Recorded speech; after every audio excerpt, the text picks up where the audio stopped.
Auzubillahiminashaitanirrajim. Bismillahirrahmanirrahim. Assalamu alaikum and a very, very warm welcome. Great day to be alive indeed. Although the monsoon is pouring and we have a lot of news about weather updates from around the world, but so does your favorite morning show for news, entertainment and other things comprise. Why? Because we bring you value for your time. And bringing you this value, I am Muzammil Ali Khan, and joining me, Eesha Rehan. Assalamu alaikum, Eesha. Walaikum assalam, Muzammil. Thank you for the eventful and very, very thoughtful introduction. And definitely you were very right that the monsoon showers have not stopped. Why don't you enlighten us with what Pakistan holds?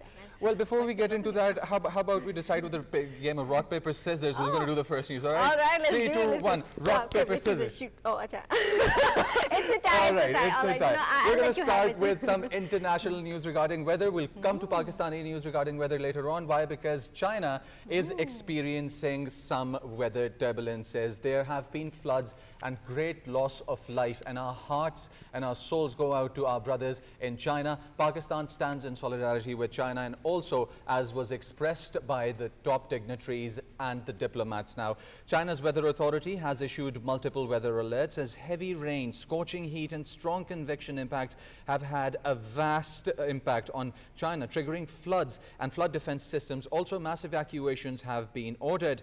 Now, this news is a little long, but we are going to jump to Beijing directly because 5 districts escalate their response by issuing a red alert for rainstorms, the highest level in China's 4-tier weather warning system. And these visuals on your screen are from China, and as you witnessed, that roads are full of water and there are evacuations that are taking place now. From China, we're going to jump to Japan with some news regarding some Japanese weather, and Japan has been experiencing a heat wave, and that heat wave is a little, people like us, people living in Pakistan or around the desert areas, heat is a norm. But when we're talking about our Japanese brothers and sisters, They're not accustomed to it, huh? not, because Japan has recorded its highest ever temperature of 41.8 degrees Celsius, prompting the government to advise residents to stay indoors as concerns mount about the heat. So far, this summer, more than 53,000 people have taken to hospitals for heat stroke. Now, that's a big number. Average temperatures across Japan have continued to climb after marking a record high in July. And this is for the 3rd year in a row. Now, these are the heat waves that we are seeing all around. Climate change is real, guys, just around the corner. And we have to do some collective things, some collective effort to mitigate all of these issues that are regarding the climate change now. And when we talk about EU and weather, climate change, Portugal continues to fight multiple forest fires under the state of alerts, as southern and northern parts of Europe, and they are gripped by some heavy extreme weather turbulences. In Portugal, 4 major wildfires remain active, particularly in northern regions where more than 800 firefighters are battling the blazes. Now, in northern Europe, the Finnish Meteorological Institute issues a severe thunderstorm warning also. So on one end, you've got fire and firefighters fighting that fire. On the other end, you've got several regions with thunderstorms. And let's just all pledge today, in today's day, that we will reduce our carbon footprint, because carbon is really right now wreaking havoc. We are seeing changing weather patterns and a lot of other things We definitely are, Muzammil, and climate change, as you mentioned, is very real. We are seeing the impacts of global warming all across the globe, the atrocious events that are taking place regarding flooding, heat waves and forest fires. However, when will we focus on these issues, Muzammil? I think we are still engulfed in a lot of global tension. So I think to talk more about this, we are going to break the story that the Ukraine war is turning into a global tension, as Russia has declared it no longer considers itself bound by self-imposed memorandum on the deployment of nuclear capabilities and intermediate range missiles, a warning that potentially sets the stage for a new arms race in tensions between Moscow and Washington rise again over Ukraine. In a statement, the Russian Foreign Ministry linked the decision to the efforts of the US and its allies to develop an intermediate range weapons and the preparations for the development of the European Union and parts of the world. And in relations to this, Germany has deployed fighter jets to Poland and to strengthen the NATO's eastern flag amid the tensions rising with Russia. The German defense officials confirmed that 5 German Eurofighter fighters will operate from the Minsk air base and will assist Polish forces and the airspace surveillance operations, according to the German Defense Yes, Ministry and officials. this is also important because of two things. One, because key players like America, key players like India. Now, India has been slapped with 25% tariffs, and we are talking about some more hard actions that Donald Trump is about to take against India. And he mentioned 24 hours is the timeline because India, according to Trump, will not stop buying Russian oil. And what Trump is of the view that India is fueling the war machine, which is clearly the stance that Trump is taking against Russia, and mentioning that India should stop business with Russia at all costs, but India is moving on ahead. Now we're talking about impacts far-reaching here into South Asian region from the Western world. If Trump slaps tariffs and we are lucky to get away with 19%, we are going to see a lot of exports boost from Pakistan and the business in India will decline. By the way, their stock markets are already showing some They definitely are. They downwards definitely directions are. now. But Muzammil, what I'm very curious about is how the weaponization age has occurred, right? And we are in the nuclear age right now.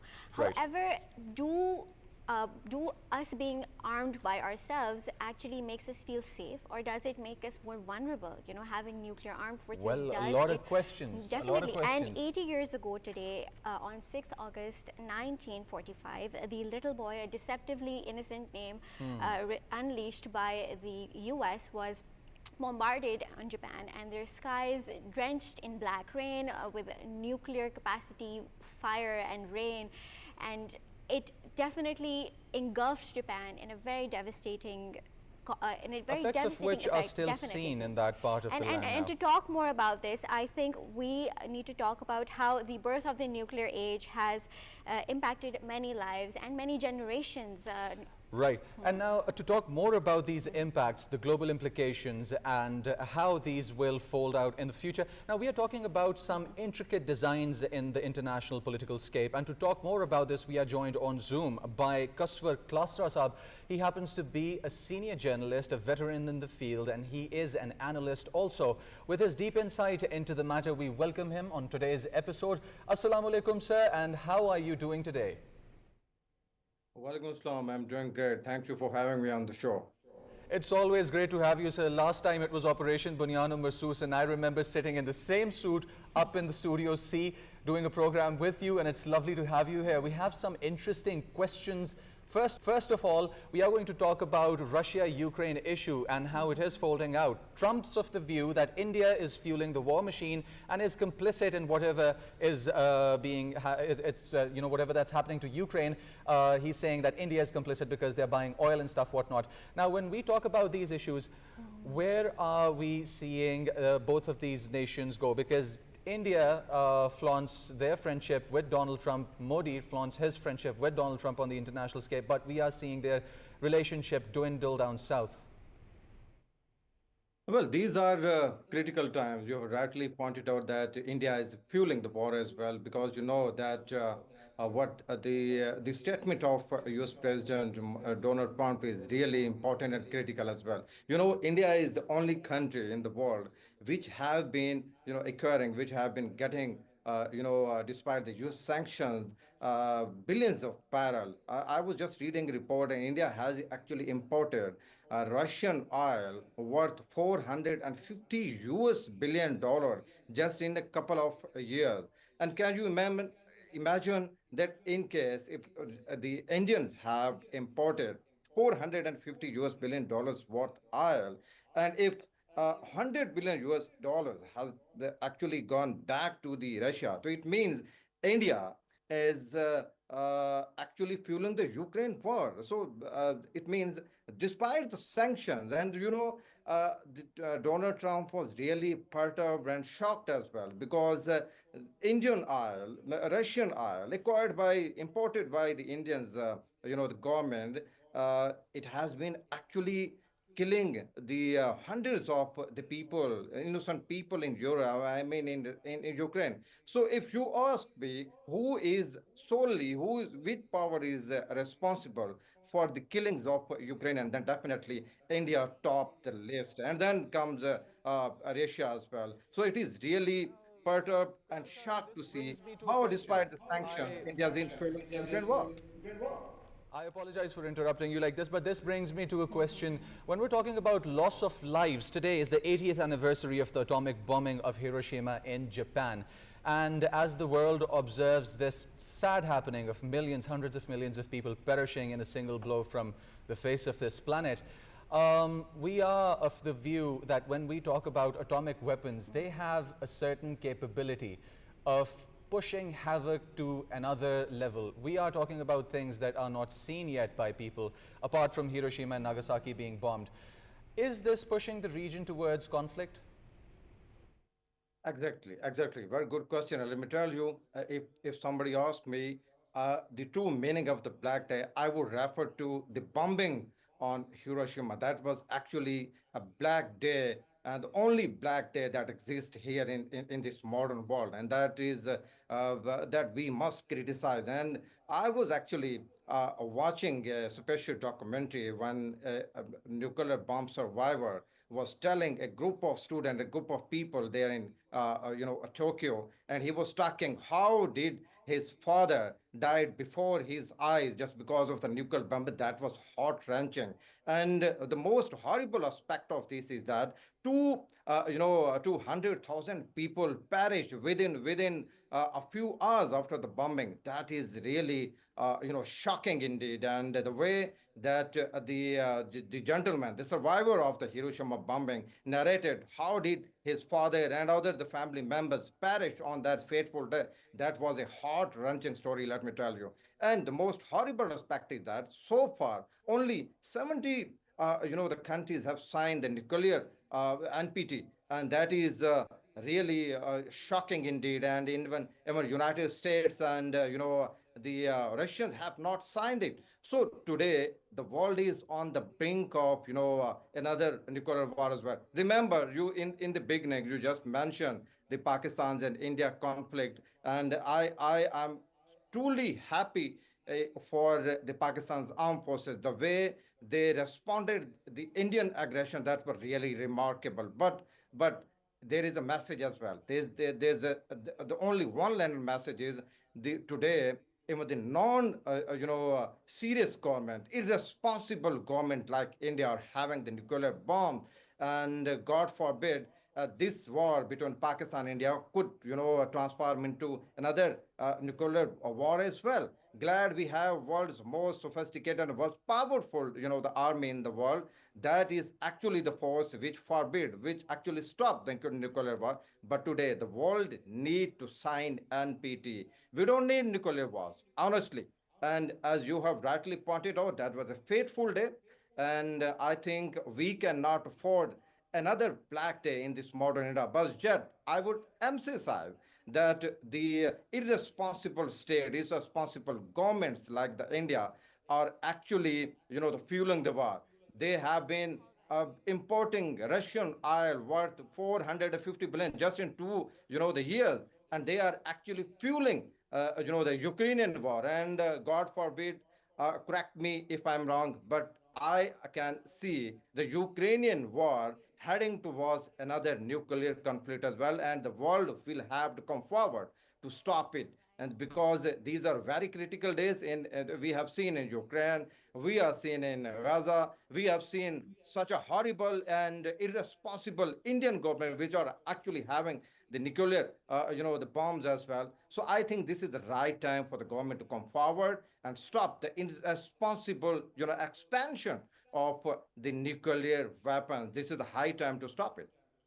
Definitely. Thank you for elaborating all these important and integral points for all of us to listen. And speaking of the horrors that took place 80 years ago, I want to highlight how 80,000 people actually died on instant impact from the bomb on Hiroshima, and later at the end of 1945, around 140,000 people died in the after effects. And not just that, later generations were impacted through diseases, through health issues, through mental issues. You know, So do radiation you sticks think, around. It's not just the definitely, impact, definitely. it's So the do you decades that think, follow after. do you think that humanity learned a lesson back in 1945, and what is that lesson? Can you repeat it? Can you repeat your question, please? Sorry All for right. So disrupting. my lesson is that a very atrocious thing occurred way back in time, right? 80 years ago, the impacts, many lives were lost. And after that, even after 1945, a lot of lives were impacted through generations. So what lesson did we as humanity learn about nuclear weapons? Well, definitely. That is a real very good question once again. And as I told you earlier, and thank you for correction, 80 people died within an hour of the bombing, and 145 after the, they were actually influenced by the radioactivation as well. So I think the only message that the Black Day has so far spread across the world is that we don't need nuclear weapons. And in order to save our young generation, in order to save the future generation, I think this is the high time for the powers like Russians and United States and even China to come forward and sign NPT because we don't need it. And first thing, and secondly, these days, these are really highly critical days, and wars everywhere in Syria, in Ukraine, in Gaza, and don't forget the conflict between India and Pakistan, the two nuclear armed the South Asian states. And I think world is actually sitting on the another on the edge of another nuclear war. This is the high time to for the world's leader. Even Trump have been since he occupied his seat in White House for second term. I think he is a go-getter.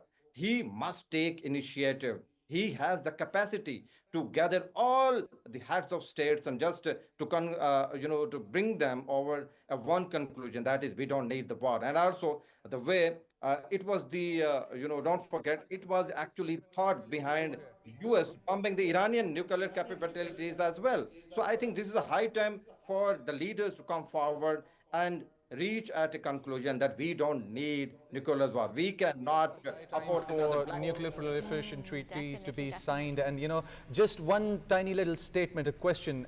It has been ringing before I let you go because we're a little short on time, but it's always so lovely talking to you. Nuclear weapons. Don't you think mutually assured destruction is a phenomena that is keeping World War III at bay, not letting it happen? If states are denuclearized, if we let go of our weapons, if there is no surety of a mutually assured destruction phenomena taking place, don't you think a bully could emerge, possibly somebody who doesn't want to be a part of the peace, somebody who wants to rule everything and everyone? Well, exactly. Because if you see the Israeli aggression, if you consider the Israeli United States, attack on Iranian nuclear, the sites as well. So I think these are the indicators. And also, don't forget the Russian aggression against Ukraine as well. And you have rightly pointed out, we are edging towards third world war. And in case, if God forbid it happened, it would be the horrible nuclear war because Pakistan will not remain indifferent. India has also jumped into it, and the Ukraine war is another, the phenomena. I think this is the high time for the United States, China, and Russia to shun, to stop all of their, the agendas and just gather all of the heads of states of nuclear, capable countries to come on the conclusion. Let decide to use the atomic, atomic and nuclear, the technology for the good for the people of the world. No, we don't need bombs. I think this is really critical for the leaders to decide. It is not a baby toss. It is not a simple talk. But let's say I don't see that the over 200. The world today has more than 200 countries, and over 70 countries have signed the NPT impact as well. So I think even the Russian and the United States have not signed it.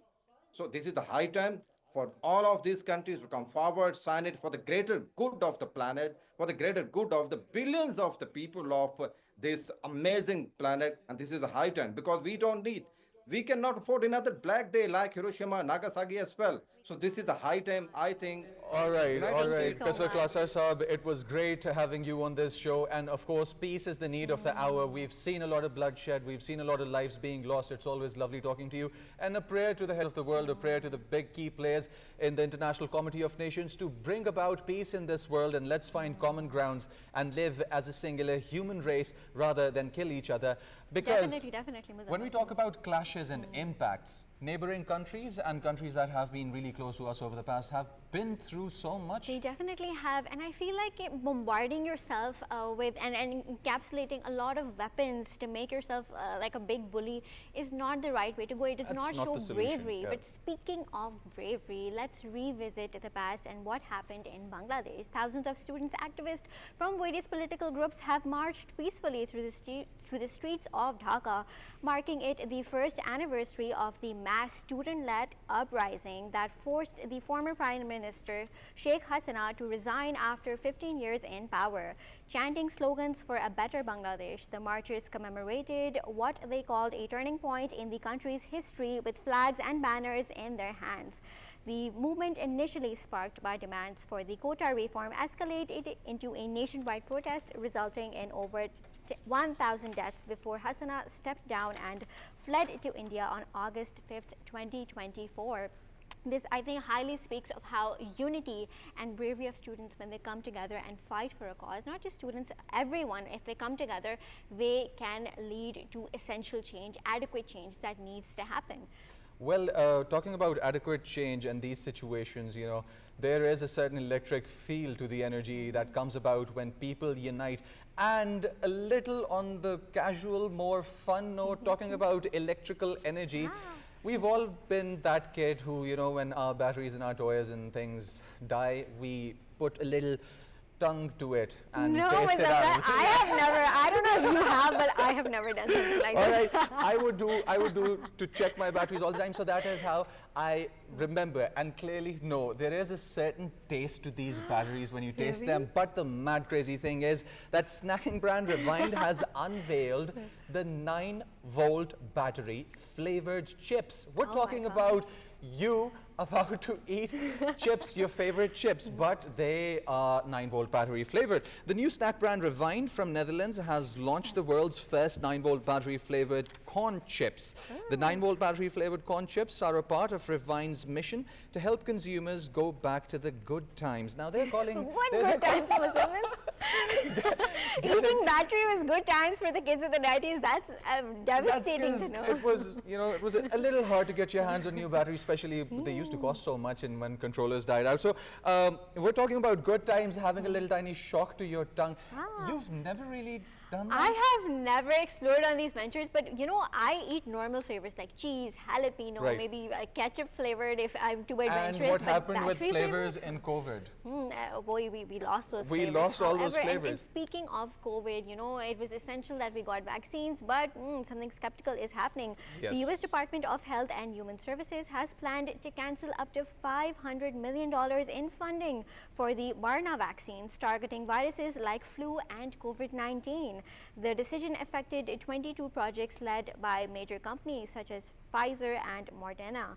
Health Secretary Robert F. Kennedy Jr., a vaccine skeptic, announced that he was pulling the funding over concerns that the Barna technology poses more risks than benefits for the respiratory viruses. The experts have criticized Kennedy's stance, pointing out the critical role of the Barna virus played in controlling the COVID-19 pandemic and saving millions of lives. Zamala, what do you think about this? Do you Well, think vaccines mRNA are essential?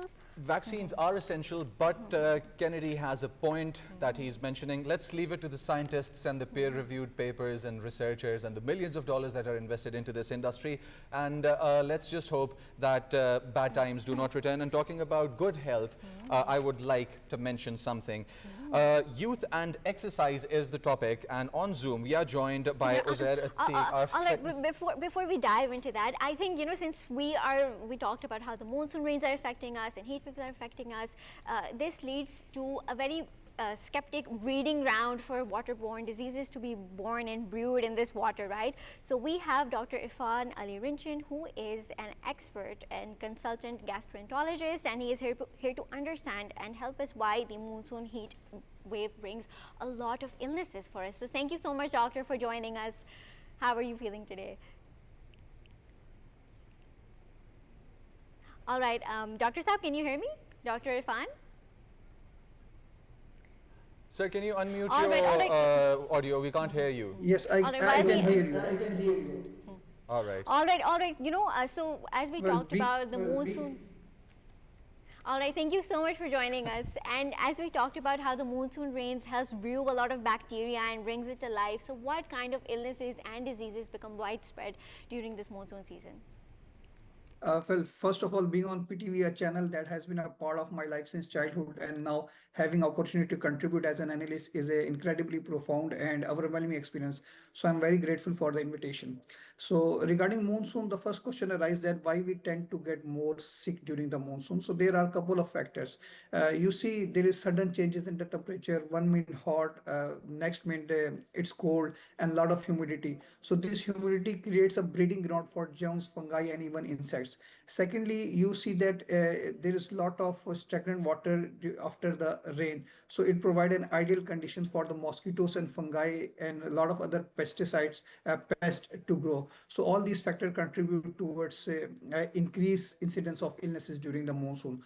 Basically, if we divide it into category, then there is four major categories of diseases. One is known as waterborne diseases, second is mosquito-borne diseases, third is skin diseases, and fourth one is that airborne diseases. So these are the four major categories people usually have during the monsoon season.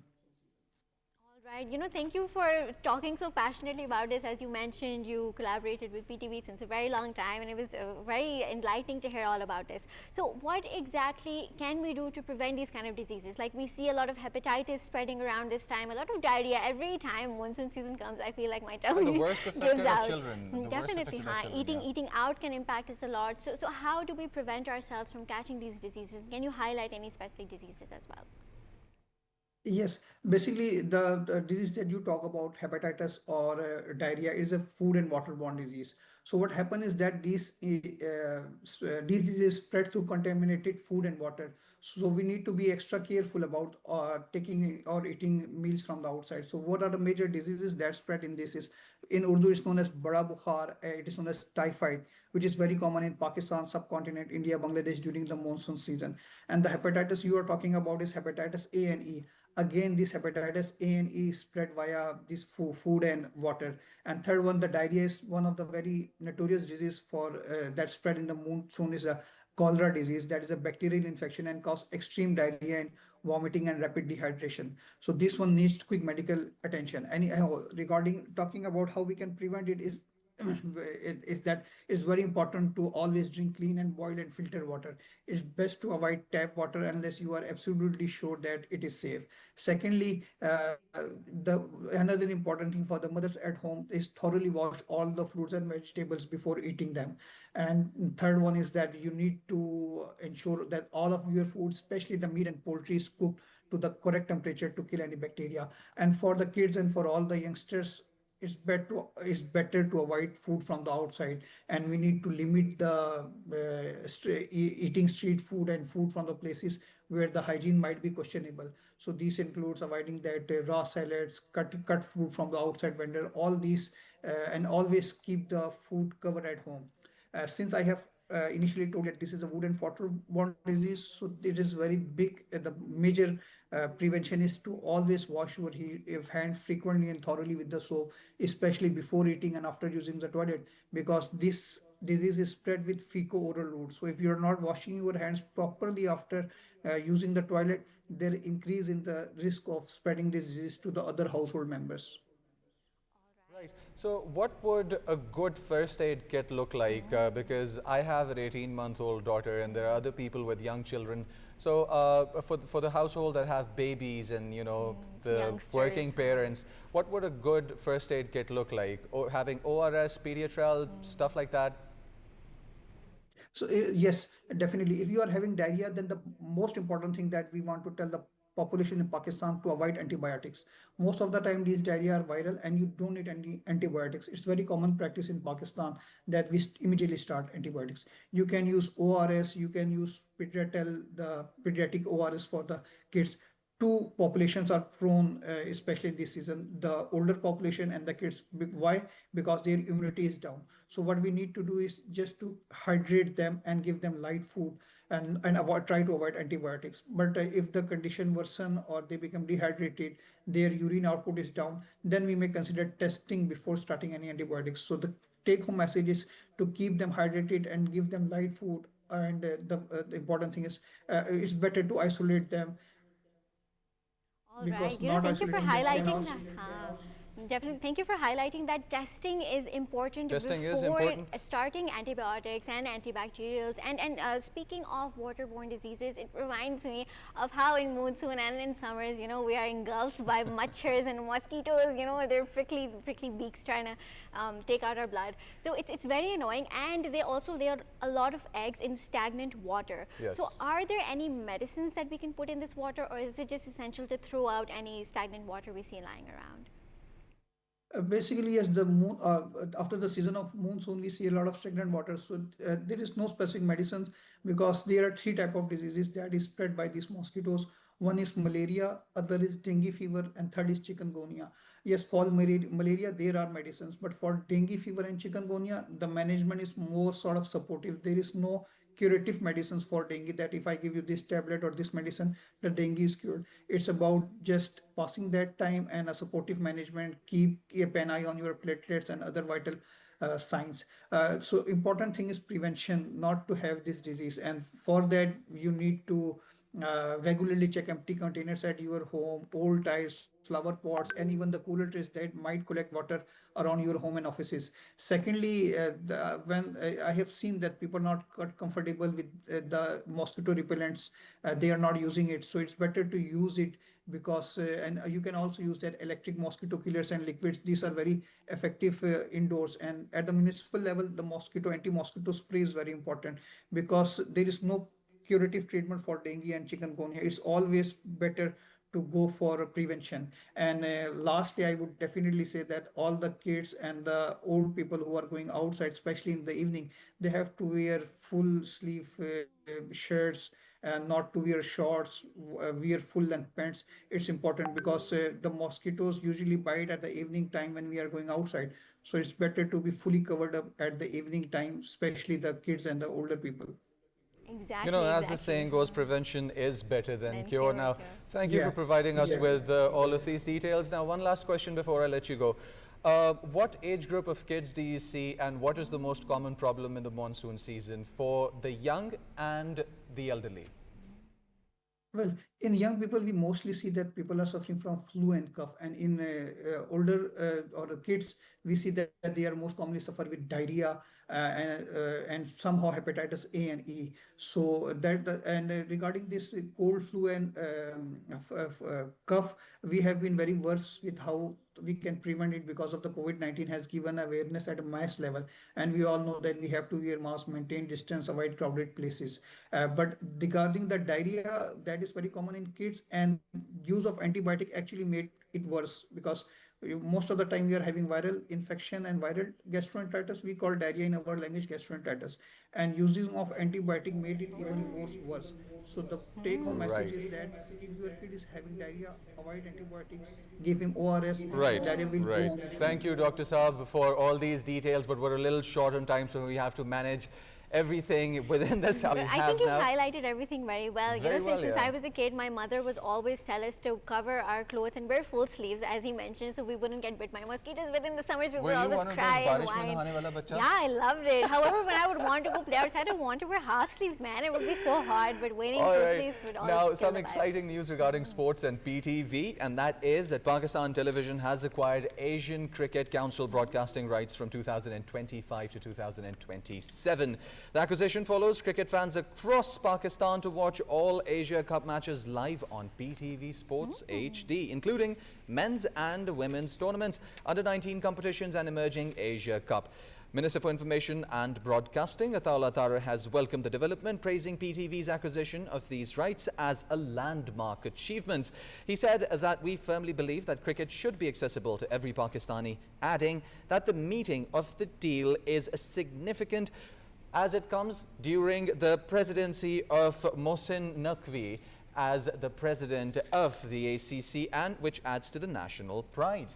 All right, thank you, Muzammil, for highlighting how PTV has acquired these rights, and we cannot wait to watch all these Asia wonderful, Cup. That's when serious cricket takes place, and right? Speaking of Asia Cup, Afghanistan has announced a 22-member preliminary squad for the upcoming Asia Cup in the Tri-Nation Series, with Rashid Khan named as captain. The Afghan Cricket Board confirmed that the squad will take part in a 2-week training preparation camp ahead of the tournaments. The following camp, a final 15-member squad will be announced for both events, and the Tri-Nation T20 series featuring Pakistan, Afghanistan and hosts the UAE will be held at the cricket stadium from August 29th to September 7th. The Asia Cup will take place in the UAE from September 9th to 28th. So everyone is looking forward to all of these exciting games to take place in. And not just this, I think Pakistan is taking a lot of big steps, and not only just in sports, but in nuclear science Olympiads as well. That's We're so going to come to fascinating. that later, but first of all, you've started taking a lot of interest in cricket. I said this last time also. Friday was, I think, are you a batter or a bowler?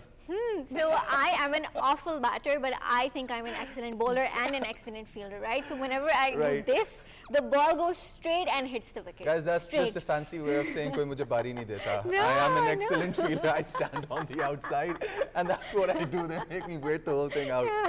Now, talking about the Nuclear Science Olympiad 2025, Pakistan has won a gold, a silver, and 2 bronze in Malaysia.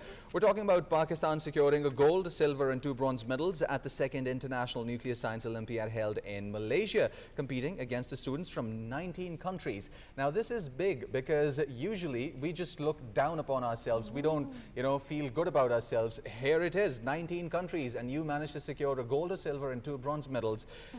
Now, the medalists include Tayyab Bukhari, gold, Amar Asad Vadach, silver, Rawa Javed and Tathir Aima Naqvi. Those are the good names. So many medals, and such astonishing young people with brilliant and exceptional minds, not only uplifting their names, but also Pakistan's name with them. So I think they deserve a round of applause. We're seeing a lot of young ones come up sharp, up on top now.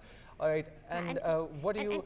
And speaking of, sports, Muzammil, I think we need to be physically and mentally fit in order to take parts in these sports. So I think what we really need to talk to our youth about is how they need to go to the gym, when to join the gym, and how to join the gym. And fitness is obviously very important and definitely always booming. So we actually have a fitness trainer coming up ahead who is UZAIR Tariq, and he is here to answer some important fitness questions for us. Assalamu alaikum, UZAIR. Thank you so much for joining us. Good morning. Assalamu alaikum ji. Good morning. How are you? All right. Thank you so much for joining us, UZAIR. And first things first, you are an expert fitness trainer. So what would you say to the people who want to start gym? What is the appropriate time and age to start gym and to motivate themselves to go ahead? Well, specifically for the kids, being a trainer, I recommend that it used to be like earlier, like 10 years back, 15 years back, it used to be like age of like 15 or 16 is ideally the best age to send your kid or child to a gym or any physical activity where you feel gymnasium kind of stuff. But now the things have been changed a lot. The hormonal change within the child especially started at the age of 10 or 11. So nowadays, I recommend people to send their kids even at the age of 12 to 13 or maximum 14. That is the best time you can send your kid. But we initially get started with a very low intensity workout because bones are under the development phase, but the hormonal changes have already been started. So it's good to send the child with low intensity workouts. And since you talked about how there's bone growth and hormonal changes, a lot of people feel very skeptical about sending their children to gym at this age, right? Because it's the growing age. They think maybe lifting too many weights is going to stunt their growth. So what do you have to say about these myths?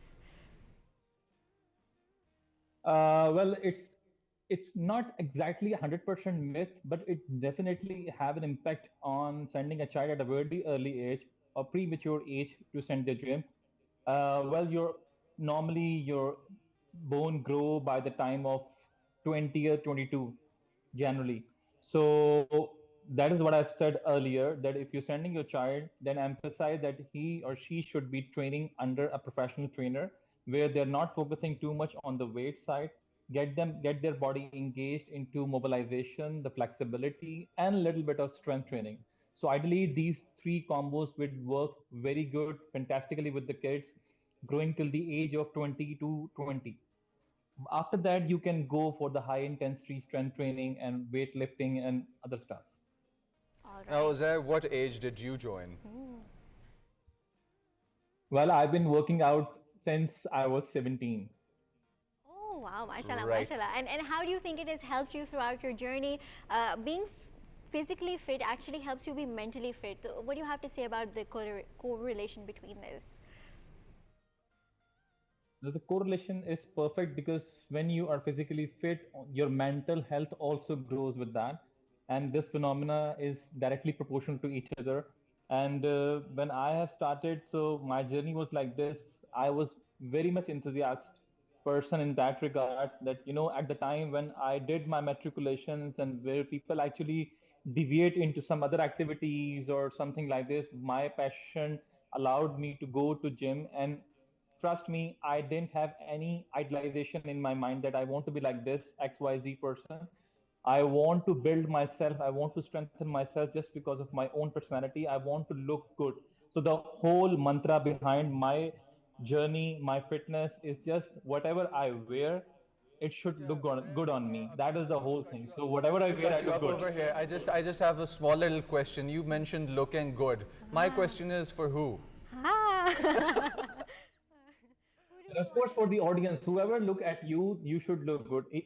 I mean, that should be your parents, your siblings, your partner, your colleagues, your peers, your university fellows, everyone. So the audience is like have no range.